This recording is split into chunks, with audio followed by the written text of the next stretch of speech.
Welcome to the Living the Fit Life podcast, episode 46. I'm your host, Chad Mueller, and I'm here today with a very special guest and one of our favorite guest hosts, Ian Childs. How's it going, Ian? I'm good. Happy to be back. It's been a little while, been off, but I'm glad to be back again hosting. I enjoy this every time. Yes, we'll try to find other opportunities to get you back. And yeah, you and I always get to sit down and chat with some super fit, amazing guests, and today is no different. And I don't want to waste any time, but very excited to have Sarah Davies from Great Britain on the pod today. Welcome, Sarah. Hi, thanks for having me. Thank you for joining. And for those that aren't familiar with Sarah, she is an elite Olympic lifter. She's an Olympian, a silver medalist, and she's represented Great Britain in beauty pageantry. And she's fighting to keep weightlifting in the Olympics. So she's got quite the profile.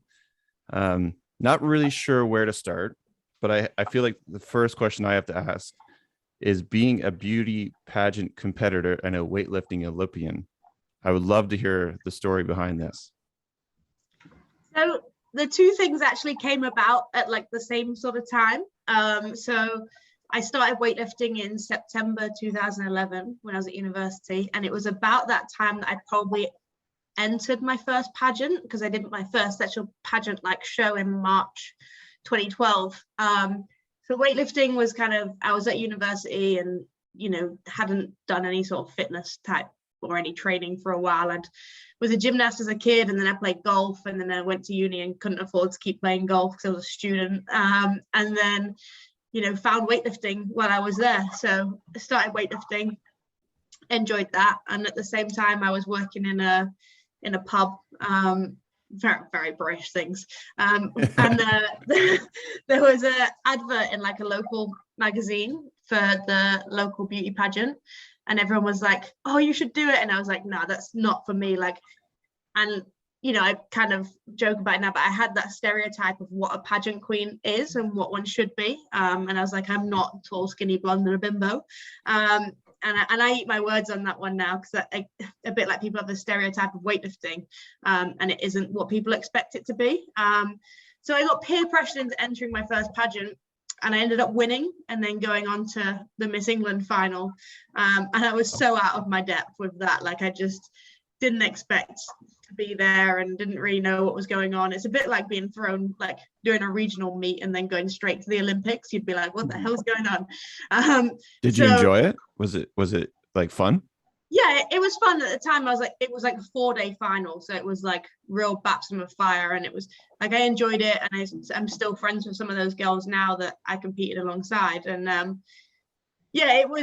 it was an experience. Generally, it was an enjoyable one, but at the time I was overwhelmed. I was tired. It's long days. My feet hurt from wearing heels for 4 days, which normally I'm in like trainers and stuff. So, and then I was like, okay, I've done that now. And then it came a couple of years later, and I was like, oh, wouldn't mind doing that again. And just seeing it, because I think I realized the need for that role model in that industry, but also in the fitness industry, and especially the weightlifting one. And I was like, you know what, if I can kind of marry these two things together, that as a kid, when I was a gymnast, I was bullied for being muscular. And I'm like, I'm more muscly now than I've ever been, but I'm also more confident now in my body than I've ever been. And I'm happy with how I look, and, without kind of gassing myself up, like it's a figure that a lot of women aspire to have, but are scared to go in the weight room to achieve it.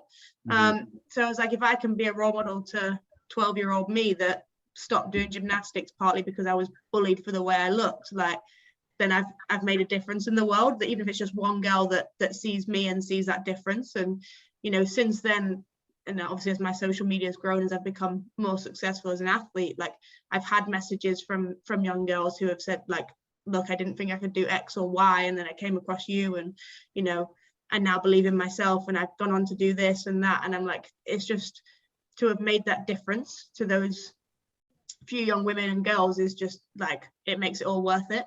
Yeah, so rewarding, right? To know that what you're doing actually is meaning it's something to more than just yourself. So I gotta ask this, 4 days of beauty competition, like what's a 4-day competition of beauty? Like, is there the interviews where you have to say world peace is your answer for every question? Yeah, so that one was 4 day. I then ended up in the 2018, I was in the Philippines for 2 weeks, that was a long Wow. that was a long slug.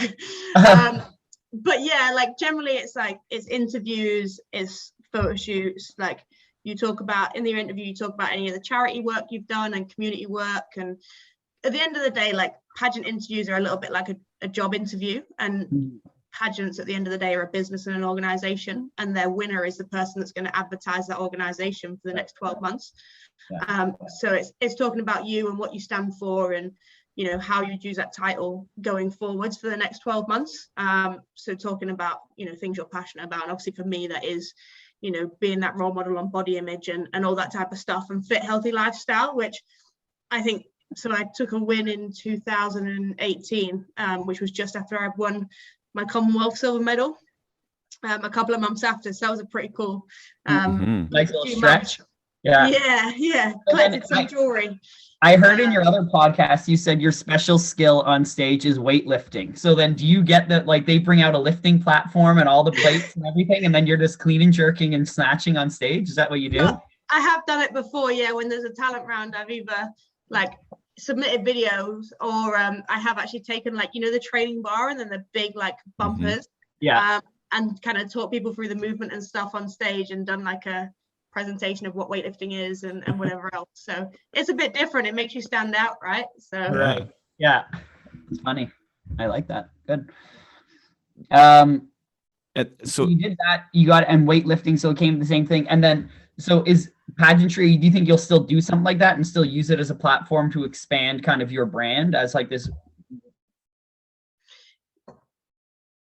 Oh, I lost you. Oh, we're back. Yeah, I think he just disconnected. There he is. Go ahead. Okay. Do you finish your question, Ian? We do editing after. It's okay. Yeah, I'm here. Sorry. Did you get my question? Half of it.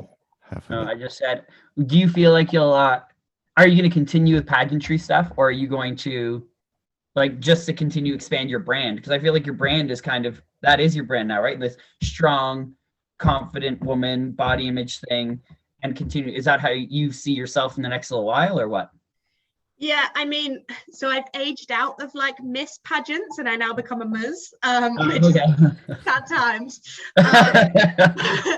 Yeah, it is something I'll do again. The thing with me, like if I'm going to do something, I want to commit to it fully. And obviously weightlifting is my priority, and then pageants are kind of my hobby alongside. So with the Olympics and stuff, like I probably would have competed this, like in 2021, if the Olympics had been on time. And obviously we've got Commonwealth Games this summer, so that is priority. Whether I might compete at the back end of 2022 again is possible, because like you say, it's part of my brand, it's part of who I am and what I stand for, and it fits the barbell queen thing, and it's what people kind of know me for. So it's keeping that relevant. And you know, I enjoy doing pageants, like they are my hobby. Weightlifting has become my job, and I do more and more of it with sponsors, programming. Like it's nice to get away from weightlifting and live in a little bit of a different world for a short period of time. Absolutely. So this year, so Olympics got pushed to this year. You had the Worlds this year. We'll get a little further. So do you want another Olympic cycle? Or are you looking 2024 as well? Yeah, that's the goal. 2024 will probably be my last one.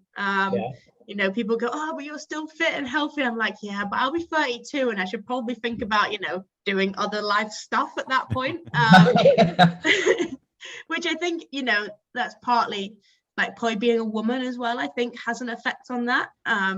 You know, you've got to look at different things and different priorities, and also thinking about having a career in terms of actual like making money career rather than just playing sport career. So yeah, it's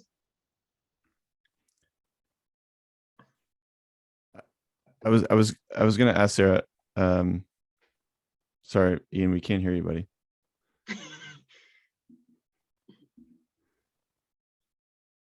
He's talking. I was gonna ask you, Sarah, I think it's awesome that your brand is to build this sort of strong body image, because we were just on a podcast just before Christmas with two of our members, and we were talking about this too, about body image and stuff like that. And we were trying to talk about, because there is a stigma, like, you know, females don't want to eat large amount of food or take a lot of protein, even though that might be in the gym for a long time, or they're, working out for 2 hours a day, or if they're doing some sort of fitness challenge, maybe working out for 3 or 4 hours a day, some of our endurance athletes. And there's definitely this stigma that, like, obviously we have to refuel your body with like carbohydrates and proper protein, but there is a stigma where it's like protein's going to make me bulky and protein's going to make me bigger.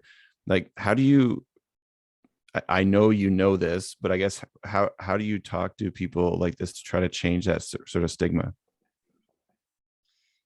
Yeah, I think it's that thing of reminding people that like the female body just doesn't have the hormones to do that. Like, it's just not gonna ever happen. Okay. And kind of educating around that, like, women don't naturally have enough testosterone in their body to get bulky. It's just not like the way we're built. And it's kind of using me as an example, I guess. And a lot of people that I know that coach, like, quite often use me as an example, and they find a random pageant picture of me in a bikini on stage wearing a massive crown or whatever it is. Like, and also, like, I mean, I'm at the minute trying to gain weight, and it is difficult because there is that kind of thing around it. And especially because, I was 64 kilos in the built to Tokyo, and I was, probably less than 10% body fat at competitions for the last 6-7 years. So to see that change in my body now, trying to get to, because I'm lifting as a 71 and trying to push to 73 kilos to be able to cut back in, like, it has been tough. Just to see that change in my body to not look like it has done for the last number of years. So it's one of those things that, like, I preach about it and then it comes to it being you and you're like, oh. But I was talking to one of my, my good friends about it, and she does kind of recreational weightlifting, and she's like, just had a baby girl, and she's like, look, I don't want to hear you talking about body image because I don't want my daughter growing up hearing the things that we heard. We were talking about it, the two of us, and both of us grew up hearing our mums saying that they're always on a diet and they want to lose weight, and how I've come through that, and it's no fault of my mum's. It's a kind of a generational thing, I think. To have come through that and have an okay relationship with food and my body, like, sport has done that for me. And I think that's the thing that's important, is like, kids are like sponges, and that whatever they're hearing is going to be what they believe. And I think that's where we see that shift, and that's what I talk to other people about, is like, imagine you growing up and hearing your mum talk about she wants to be strong, she wants to be powerful, she wants to be successful in this, like, that completely different dynamic is what we want our children growing up and hearing. I love that fueling for performance idea, and I feel like that's definitely something much more common with this generation for sure. Like, food is obviously, we have the foodies, and we're like the food porn and all this stuff that's really on Instagram and everything, but there's also this other sort of message about food is fuel. And if you're gonna expend the fuel on a daily basis, you need to refuel your body, and don't worry about the other stuff. That's fantastic. Exactly. Sarah, I wanted to jump into some other stuff. So you're the president of the IWF Athlete Commission, is that right? Currently? That is correct. Yeah. And so I know right now there's some stuff going on with Olympic weightlifting remaining in the Olympics. And isn't there not like some weight class controversy happening as well, where they're adjusting the weight class for the next games? If you want to expand on any of that stuff. Yeah, so we're at risk of being kicked out of the Olympic movement completely, because of the corruption that's gone on in weightlifting in the last, well, realistically it's spanned decades, but it's all kind of come out in the last 2 years or so. So the IOC are like, look, we don't want to be involved with an organization that have these things because it goes against the Olympic movement and the Olympic Charter. Therefore, you guys need to fix what's going on. Otherwise, we're going to kick you out. As it stands, we're out of Los Angeles in 2028. There is a pathway to come back in if the IWF do what they're supposed to do.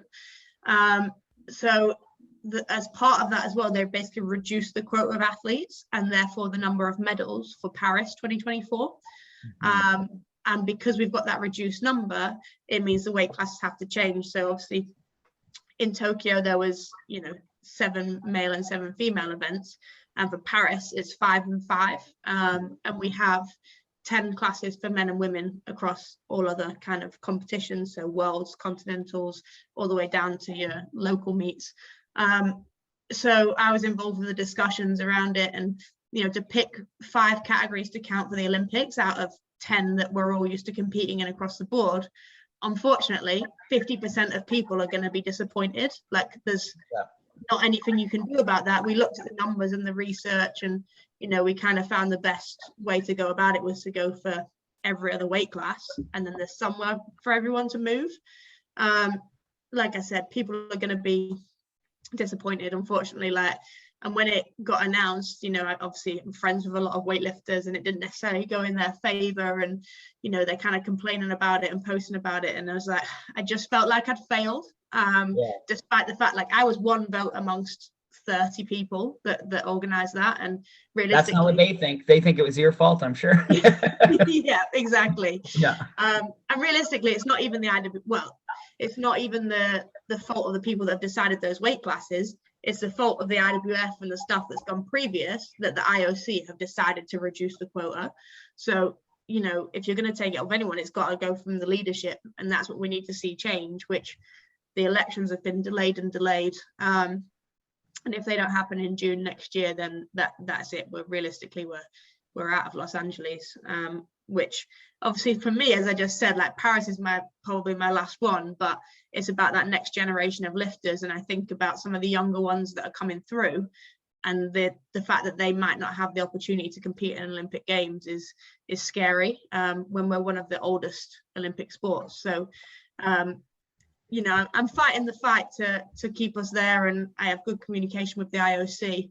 I actually met with President Bach in Tokyo, which was quite scary, because when he's there, he goes and visits all the sports, and just kind of talks to whoever's about. But apparently he specifically requested me, and he got out. He came to the weightlifting venue, and there's like 2 police cars, an IOC car, and then like a blacked out car that he gets out of with his security. He gets out and goes, Sarah, I've heard so much about you. And I was like, a little bit scary, but yeah, it was good to talk to him. And he's of the belief that he doesn't want to get rid of weightlifting, but we can't move forwards as the way that the organization is right now. So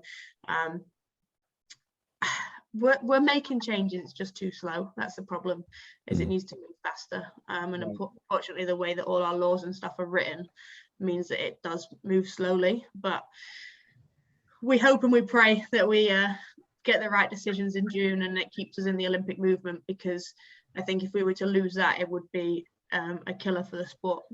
I think it would just be really weird for the Olympics in general. It'd be like wrestling leaving, right? It's like there's a part of the Olympics that is about the history and the tradition of the games. And I feel like weightlifting and wrestling, for example, are 2 of the ones that kind of were there at the beginning, right? So yeah, and we have confident or enough support to keep it where it's supposed to be, right?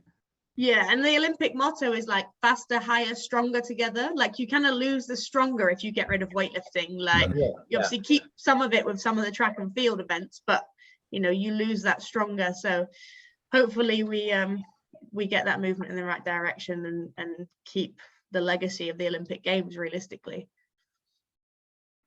Yeah, Sarah, you're a powerhouse. I have to say, like, fighting the fight of the Olympics and just like the weightlifting, I feel like just like it's amazing some of the stuff that you're really fighting. It's awesome that you have sort of a passion and you want to get this stuff done. Thank Really you. great. I mean, my coach hates it sometimes. He's like, can you just focus on your own training? I'm like, I like being busy.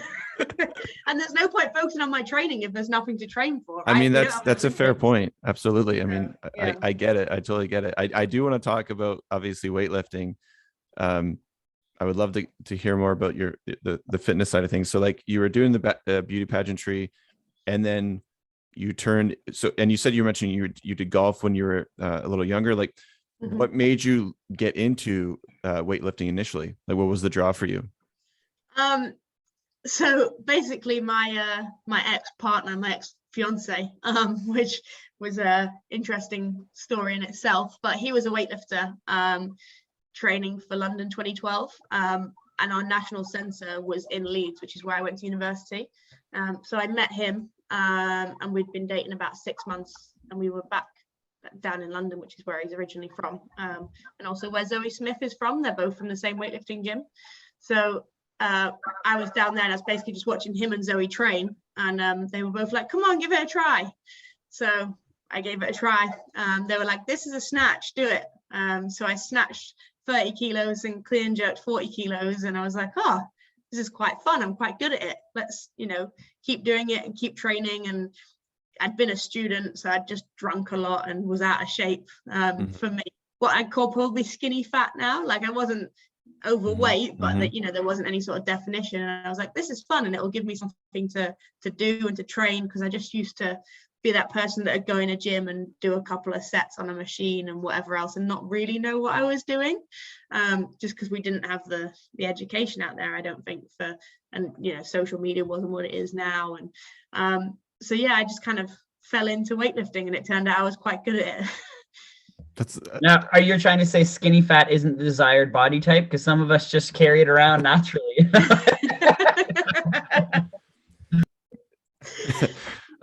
Me and Ian have a little bit of we were skinny fat at one point for sure.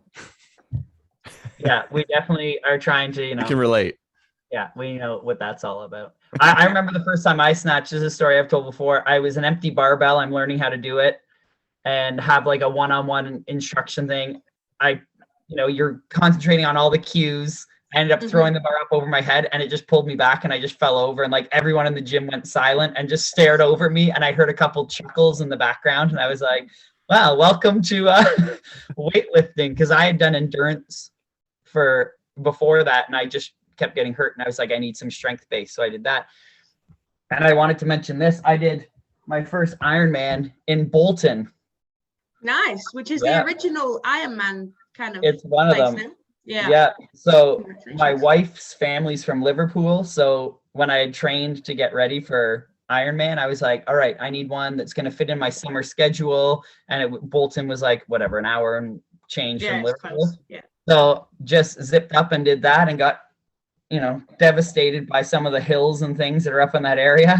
Yeah, you're getting close to my hometown going up that part of the country. Anyway, I thought that was a funny little. I knew you'd have to throw that in there. I had to. Everyone listening to this knows.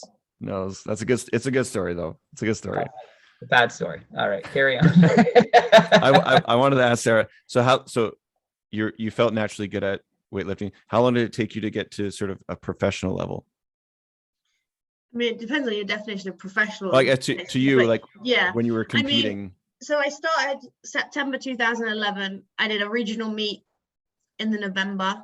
I actually ended up qualifying for my first nationals, because no one did weightlifting then, so the qualification standards were super low. Like I had to do a 90 kilo total to qualify at what was the old 63 kilo class. So qualified for my first English championships, went and competed in that in like February time, and won a medal because there was 3 women in my weight class. Okay. And then I found myself, so that was like February 2012. I then found myself competing at the British Championships in like May 2012, which was our final Olympic qualifier for the rest of them for London 2012, which was unbelievable. I remember, like, I was thinking about this the other day. I was competing alongside Zoe Smith, Emily Godley, and came third to those two at the Olympic qualification event. And then you fast forward 2 Olympic cycles, and me, Emily, and Zoe were 3 of 4 of our Olympic team for 2020. So it's quite a surreal thing, really, to have gone from there to there in that period of time and be on the journey together. But yeah, I made my first international in 2014. I went to the European Championships and then went to Commonwealth Games in Glasgow in Scotland in 2014, which was 2.5 years in the game and onto a that's a wild ascension, isn't it? Like going from a 90 kilo total to your current total is what, 212? 234. 234. All right, because your clean and jerk was 127, right? That's what you did this. At Worlds, I did 132, so I did 127 in Tokyo, and then I'll forgive you. That's new news, so you're forgiven. No, I was watching it. I was keeping up with what you were doing at the World. So, and just for those listeners who don't know what a total means, so the total is your clean and jerk and snatch weights put together. So, at the end of a weightlifting meet, is it right? Can you get medals in each lift and then an overall medal? Is it like 3 medals awarded at meets? Is that how it works? Yeah, generally it depends. So like at Olympics and Commonwealth Games, they only do for your total. But for Worlds, Continentals, they do individual, so you can get snatch, clean and jerk, and total medals. So that's pretty cool, and much more fun to come home with more jewelry. Totally. So like you rose to a professional level pretty quickly. When did you start thinking that you wanted to be an Olympian? Like, did you ever dream of this, or did it just sort of like you just continued rising? You're just like, yeah, if Olympics are there, they're there. Like, how did that happen? I think like I always had the dream to go to a Commonwealth Games and Olympic Games as a kid. Like I remember as a gymnast as a kid watching Manchester 2002 Commonwealth Games, which was like, that's like an hour from where I grew up. I remember watching that thinking how cool it would be to put on an England tracksuit and represent them at a Commonwealth Games. And then, you know, to be heading to Glasgow, which is basically, you know, it's in Scotland and we compete as separate home nations, but basically a games on home soil. Like when I retired from gymnastics, I never thought I'd get that opportunity. And then to find myself there, like, I mean, I had a terrible competition because I was so nervous and like this childhood dream come true. Like, but in terms of the Olympics, like it's something I've always wanted to achieve. And like I started weightlifting and I was like, I'm going to go to an Olympics. Like that is my goal. And then as you get closer and closer to achieving that goal, you go, oh, I'd quite like to be Olympic medalist. And obviously, like in Tokyo, if you've seen it, I went for a do or die for a silver medal, which just wasn't meant to be. But you know, on to Paris. But yeah, I probably hadn't been lifting that long.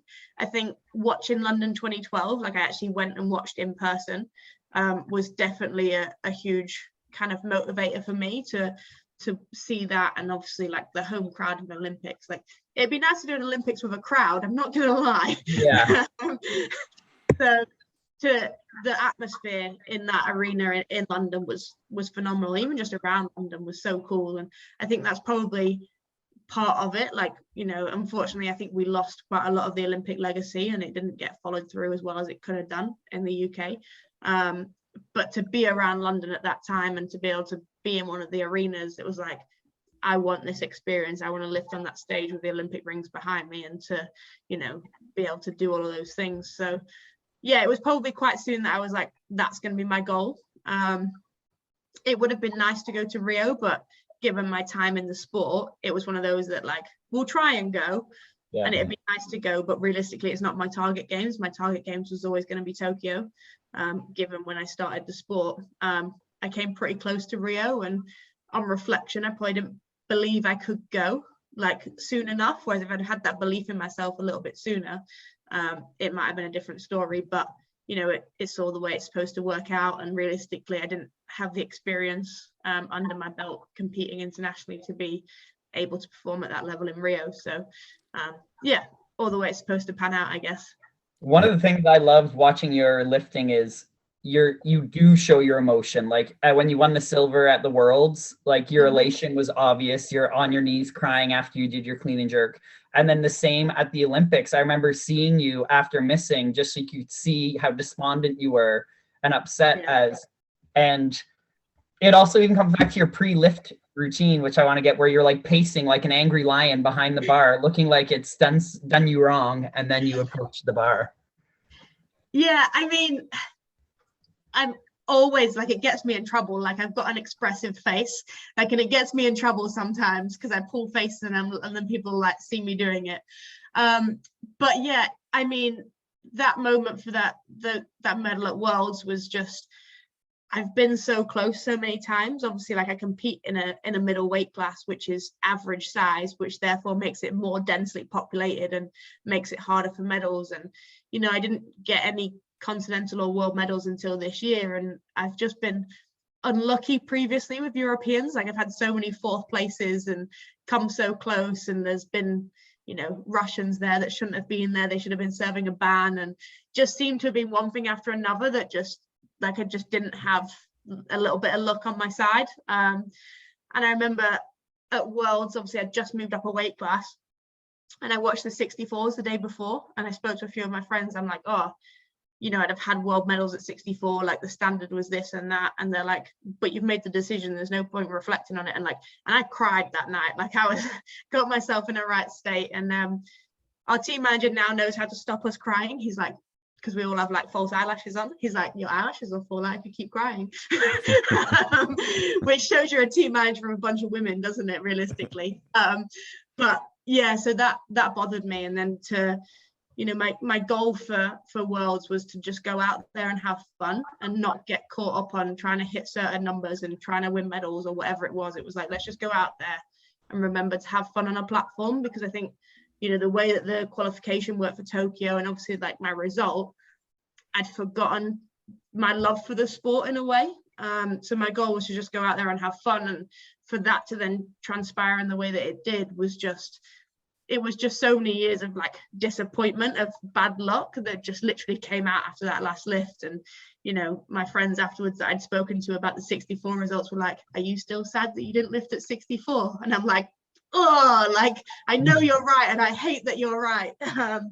But yeah, it's to have that moment was really special, and a really good way to round out 2021 after, you know, realistically, I was disappointed in Tokyo. I know I shouldn't be disappointed with a 5th place finish at Olympic Games, but when you've been so close and as a high level athlete, you're always striving for that little bit more. And in terms of my pre-lift routine, people are always like, oh, you look like you're really staring down the bar. And I am, but I'm also just checking it's loaded right.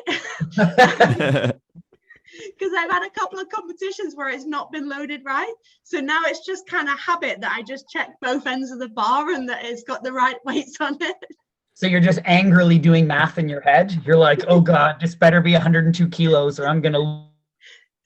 Yeah, exactly. And it's also that thing, it's like, it's a pre-lift routine, like it's just the same every time. And I've been in a position where the clock's running down and I'm struggling for time and stuff, but I still do the same pre-lift routine. It's just normally like a little bit sped up. Sorry, my internet for some reason is continuing to be unstable here.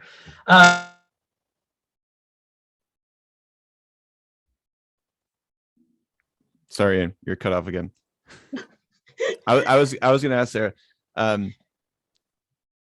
what the pre-lift routine, like obviously is practices, like it is that really like it's very like sort of casual, or do you have a few things that you're sort of checking off other than just checking the weights? Like, is there other things that you're sort of looking at? Like, are there go-to cues that you sort of rehearse back in your mind before you step up to the bar? Yeah, I mean, that routine is something that's just kind of developed over time. It's not something that is, you know, particular, I'm like, I do this for that reason or whatever.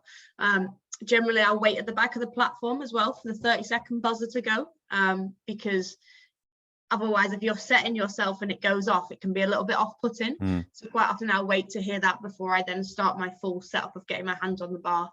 I put my hands on the bar and I put my hook grip. So I put my right hand on the bar, then my left, and put my hook grip in, and then I put my hook grip in my right hand. I don't know why, it's just something that I do. And then in terms of cues, like there'll be a couple of like really basic things that I think about depending on what we've worked on in training, but it'll be super simple, like back tight. And then my cue for Worlds was literally to hear the bar come up my knee sleeves, to make sure it's close enough. Because the thing is, the movement happens so quickly, and obviously in competition is not the time to make technical changes.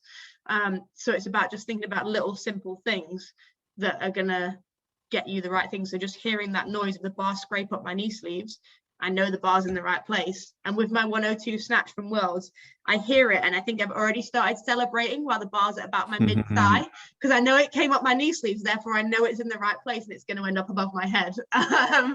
So that's amazing. Yeah. That's cool. I mean, and you said you're a golfer, and I've taken up golf as a passion the past few years. Golf is very much like you don't think in the swing during execution, but it sounds like when you're up on the stage, like you do have a few things that you're trying to dial in? I guess it's like with golf, you think as you're setting yourself up, like your feet right, your hands right. And it's the same with weightlifting. Like in that start position, you're thinking, but then as soon as that bar starts moving, It happens so fast. You can't make changes. Yeah, like right. The science, you can't get that signal from brain to body fast enough for the speed of the movement in the same way of a golf swing. So if your start's right, and that first maybe like inch that it comes off the floor, right, then it's going to be in the right place. But like you can't think past that because it's just pull and pray. That's what I say. Yeah. Just That's amazing. That's amazing. I did want to have a question because you said you didn't go to Rio, and then you guys were focused on Tokyo. How, like, I've always wanted to ask this to an Olympian because obviously your cycle is so long. Like, how do you stay motivated? How do you? A lot of people are very short-term thinkers in the sense, even short-term in since like 2 years. But like, if you ask someone like, what do you want to do in 5 years? Right? Like, most people are like, I don't know. But like, an Olympic athlete is looking at a 4-year cycle. Like, how do you stay motivated? How do you stay so driven towards what you want to do, knowing that like every day leads up to this like one event? Yeah, I mean, I guess we're fortunate in the UK, the same way for you guys in Canada, is that we get Commonwealth Games, which falls in the middle of those cycles, which kind of then breaks it into like 2-year chunks for us instead. But yeah, it's such a weird one. Like you find yourself like, and your life being planned in Olympic cycles, like regardless of what else you're doing. And, you know, I said earlier, like it was my ex-fiance that got me into weightlifting. Like the wedding was planned to be around weightlifting competitions and around Olympic cycles and all that kind of stuff. Like it just, you don't even think about it. And then people are like, you realize you're doing that. And you're like, that's just my life. That's just how things get planned. But it's about, you have that longer term goal, but it's about breaking that down into smaller chunks. So it's like, okay, what are you going to do? So even if you look at like a 2-year cycle from Olympics to Commonwealths, it's like, okay, what have we got in between? And it's like, right, we've got European championships, we've got world championships, we've got nationals, whatever it is, and breaking it down into those chunks. And we'll choose which competitions we peak for. So like I've got nationals next weekend, but I'm not peaking for it. I'm just going to kind of train through it because I've got Europeans in like April, May time, which is the goal. So there's no point me peaking and pushing for nationals before then going on to Europeans. So it's about breaking those goals down the same way with anybody with any goal. It's like, okay, if you want to get to here, you've got to do X, Y, and Z to get there. So it's about setting those smaller goals to motivate you in whatever that is. Now, you said you had a gymnastics background, and you can see CrossFit growing as like a wild sport. Would you ever consider jumping over? I know you're friends with Craig Ritchie and Jazz, and I know they have that kind of connection as well. So like you see the money being made now in this sport. These people are actually getting real paychecks. So is that something you would think post, or are you going to just kind of move on after?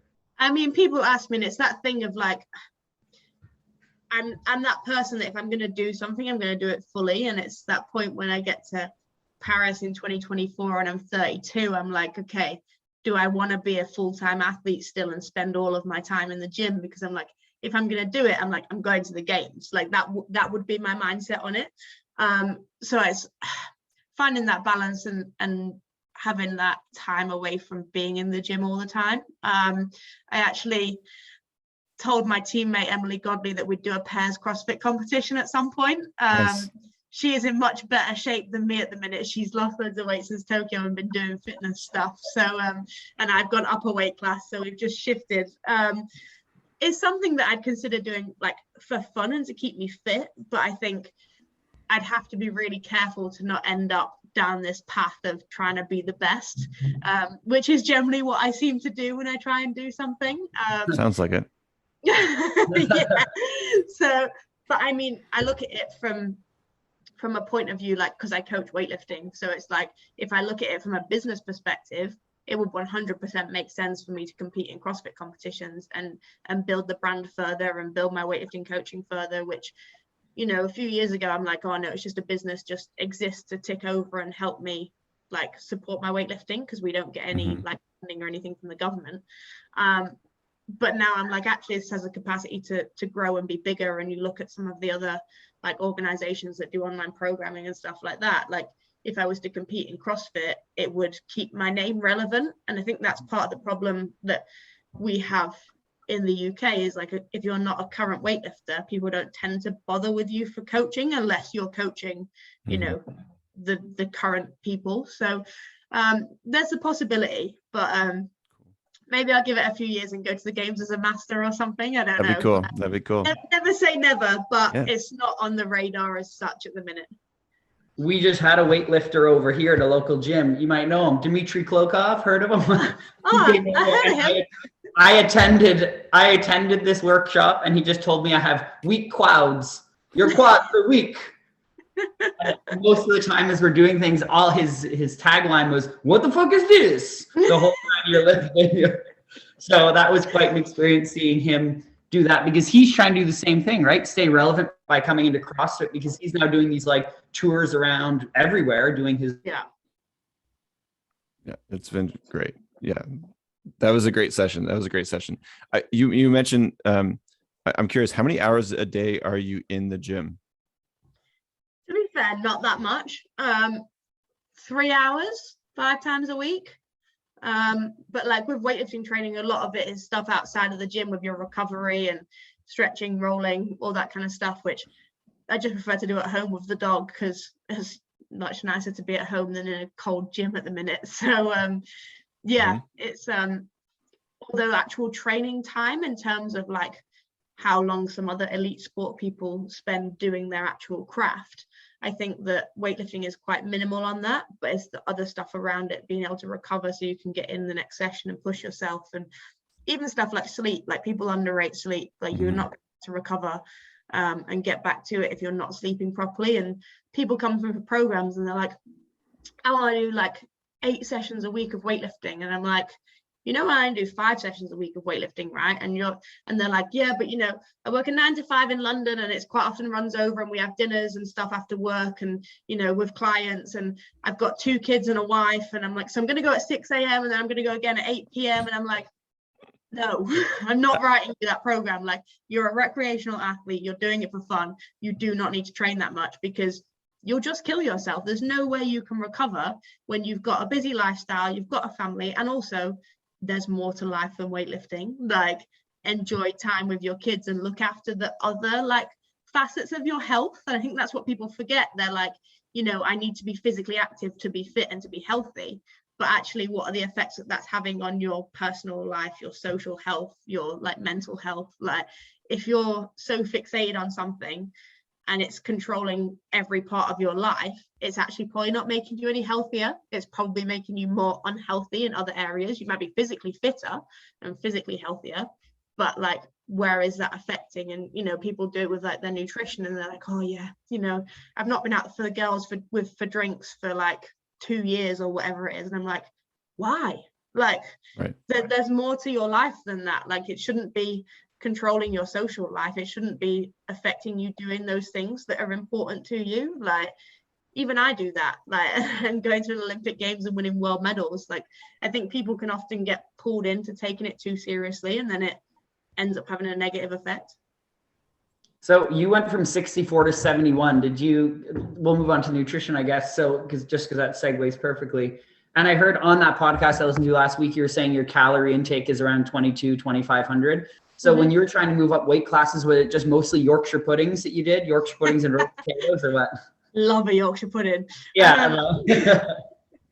Yeah, I mean, so basically, after, like, because the athlete that I'm on the scales every morning normally, just to keep an eye on stuff, especially when I was competing at 64, just to keep a check on it, see how my body responds to certain things. And after Tokyo, it was kind of like, well, I've took the scales away and was like, I'm just going to be a normal person and just let my body do what it does. And I'll go out and celebrate for meals with people, and I'll go out for cocktails. And I just basically lived as a normal person for 2 months, 3 months, and just didn't go in the gym and went on holiday and whatever else. And naturally, my body from that point got to about 68 and a half kilos, just from just not being restrictive. And then after that, I have kind of pushed it a little bit, but when you're trying to gain weight, people are like, that sounds great. But when you're trying to do it like actively and within a time frame, like it's hard, and you're constantly trying to put food in your face, and just you get bored of chewing. So I'm now at a point that I'm drinking quite a lot of my calories on top of my meals. So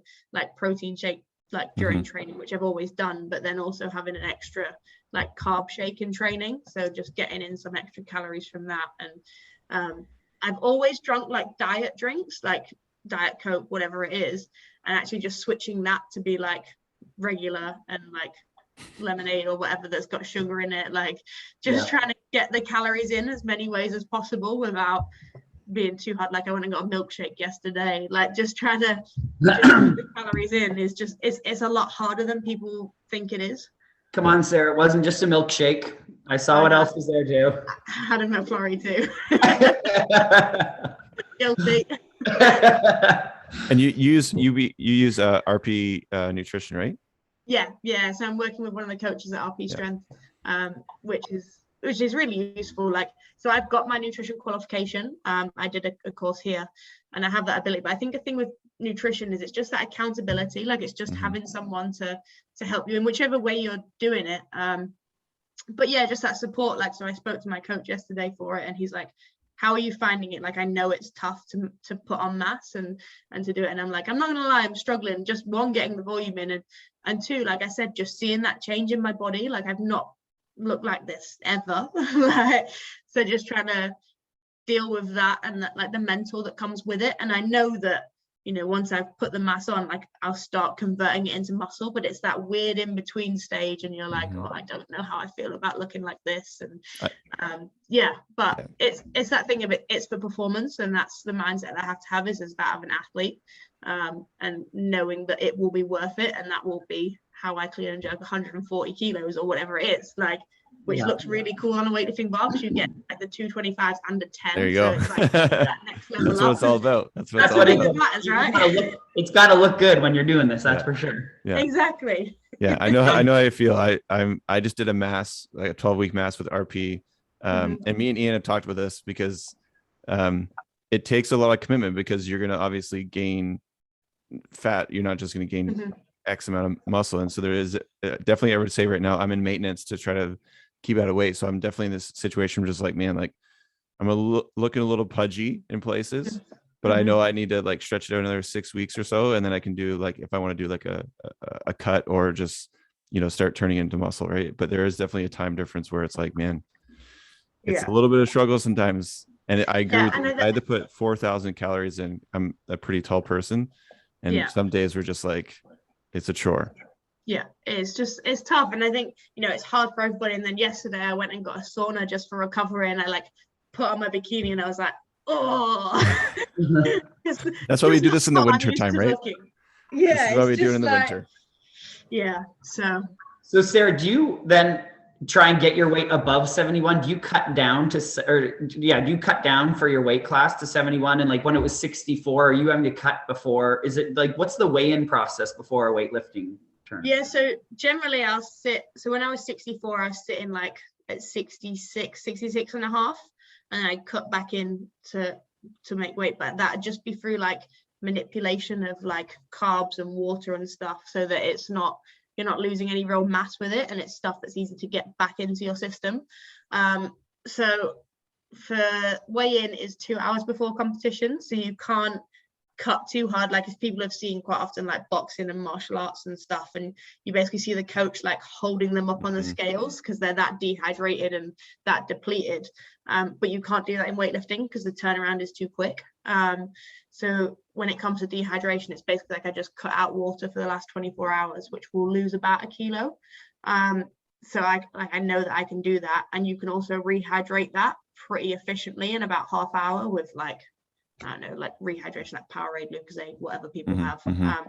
You can get that back in without, you know, any real issues. I mean, the last couple of competitions that I made weight for, I got pulled for drug testing and managed to do a sample within 20 minutes. So clearly I'm rehydrated enough to be able to then do that after competition. So that shows you did a good job of making weight really, and getting back in the system. But yeah, for 71s, like, in the build up to Worlds, I wasn't heavy enough yet. I was sitting at like 70.5, and then we got out to Worlds, it just kept dropping. I saw like 69 on the scales again, and I was like, oh no. But it's kind of just nerves as well, like brings some weight off you just naturally, like you fret and like you're sweating and your stomach starts turning and whatever else. So I'm lifting at nationals in the 76s because I'm trying to get to 73 to kind of maintain there. So then when we've got Europeans in April time, I'll cut back into 71, so that I've got that ability to gain that mass as a 73 and then cut in. And for me, like, nationals isn't a priority, as we said, so turn up at 76 and see what happens there.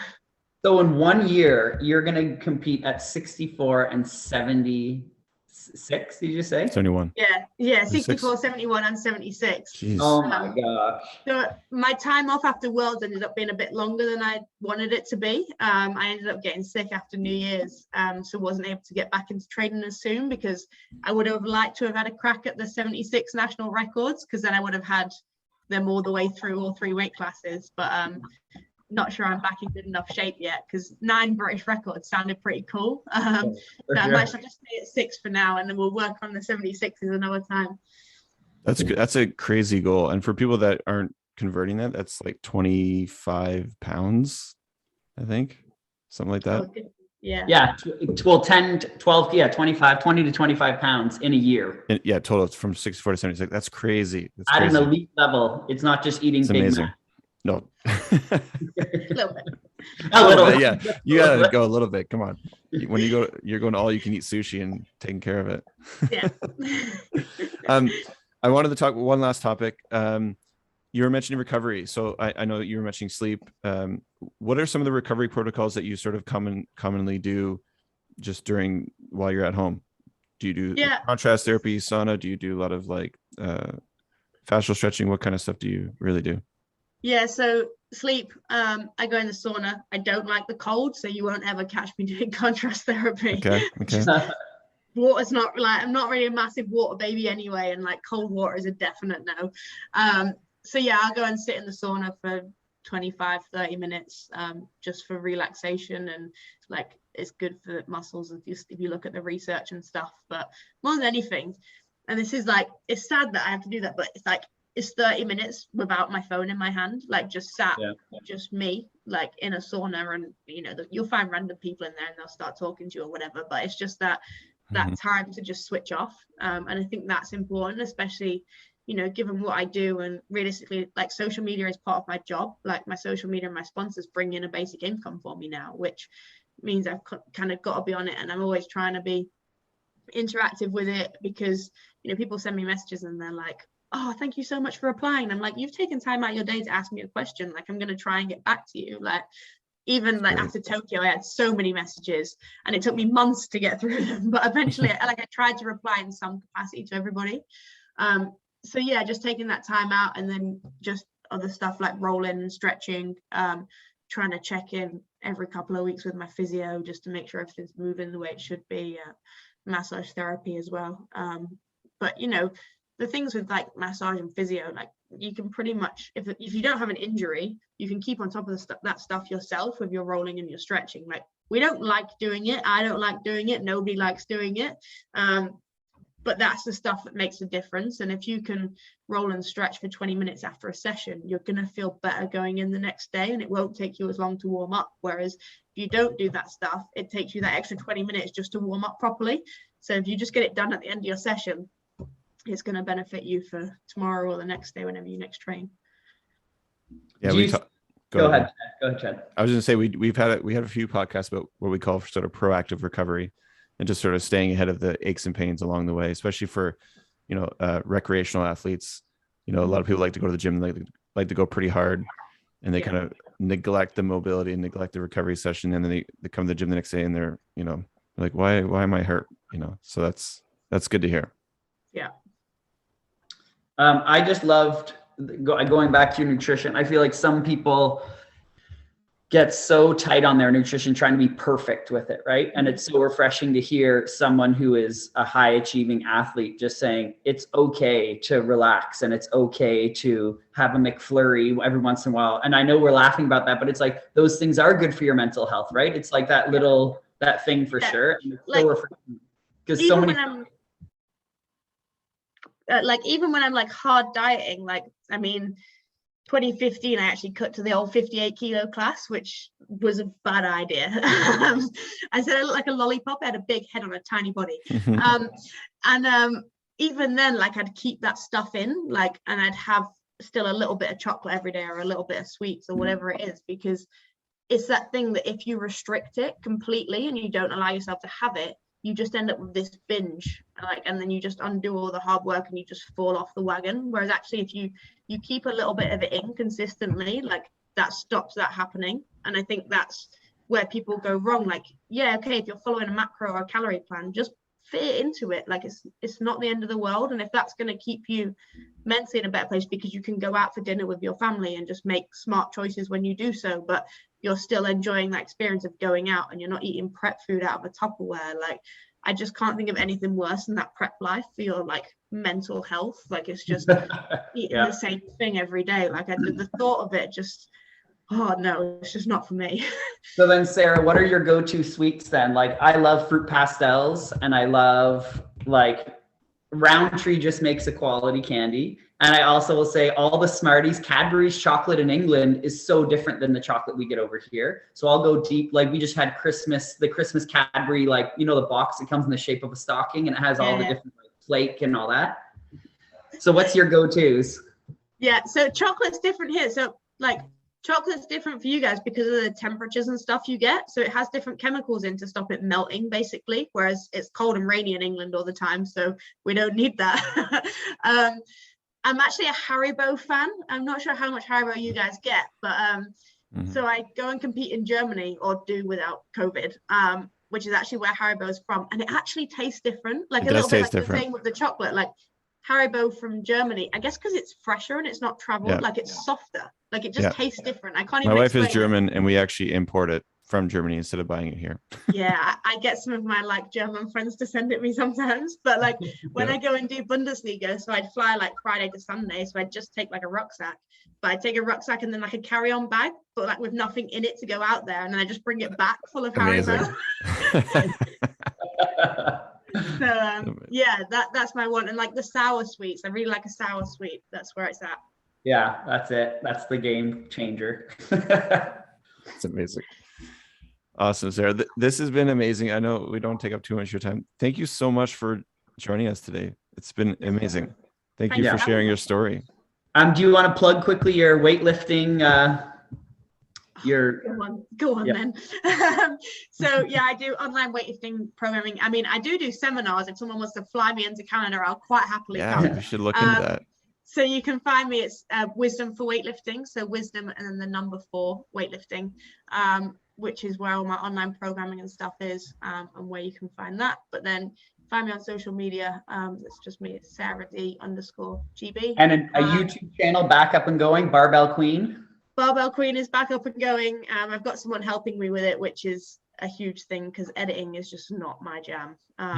Just that thing of like, it's just time to learn how to do it. But yeah, I'm getting better at that. There's some like world's footage on there and some behind the scenes stuff too. So I feel like people are always intrigued by that, and I don't think it's that exciting, but other people do. So go check it out. That's amazing. Perfect. Thank you so much. I really appreciate it, Sarah. And thanks everyone for listening. Tune in next time for the next. I think we're coming up in the CrossFit Open soon, so we'll be talking about the CrossFit Open very soon. Thank you, everyone. Bye. Perfect. Thank you.